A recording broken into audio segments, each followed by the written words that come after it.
You make a video covering every leak under the sun, and then Bandai dumps 3 absolute bangers. We're doing this in color order, which means we're going straight into Usopp. This might genuinely be one of my favorite cards in the entire game. Both the super rare and the alternate art look so good.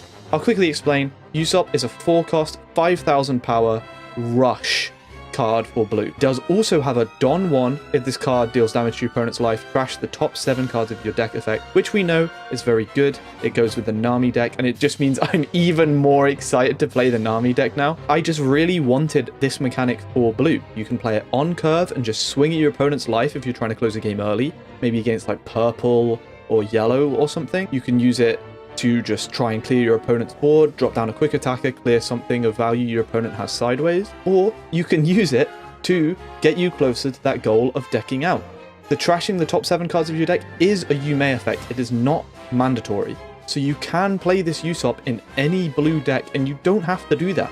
So if I'm not mistaken, this does mean blue is the first deck to get a rush attacker other than red that you can just play and it's instantly rush.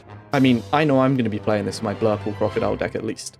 Next, we have Pooley, who, like 2 of the other Galila Company members, is a 5-cost ramp card. Obviously, you can get him out cheaper with Iceburg's effect.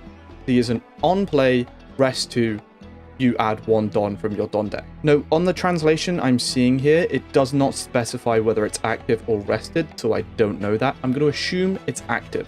If it's active, this is a very good effect, allowing you to ramp quickly, and this is probably the best 5-cost we've seen for that deck so far, especially when you consider his second effect, which is an if you have 8 Don, KO one of your opponent's 4 or less costs. And KOing 4 or less costs does hit a lot of valuable cards in this game. This is why a lot of purple decks currently run 4 copies of King. I guess Pooley is like Galila Company's King, only you can play him for a lot cheaper. So yeah, Pooley's actually exciting. I think this card's really strong, and if you saw my video from yesterday, you'll know I was very low on purple in this set. This does bring my opinion of purple up, but it's still at the point where it's either this or green that looks like the weakest deck in this set to me. Lastly, we have Kaku, who is one of my favorite character designs in all of One Piece. I love his like rectangle nose thing he's got going on, the square nose. It's so good. And this card seems pretty decent too.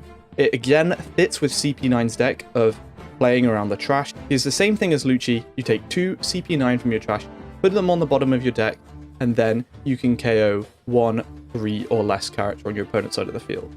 That's an all-round solid effect. There are plenty of great 3 or less cards. If you're playing this on curve as well, you are likely to be KOing a 3 or less with this. Maybe you're KOing a Nico Robin.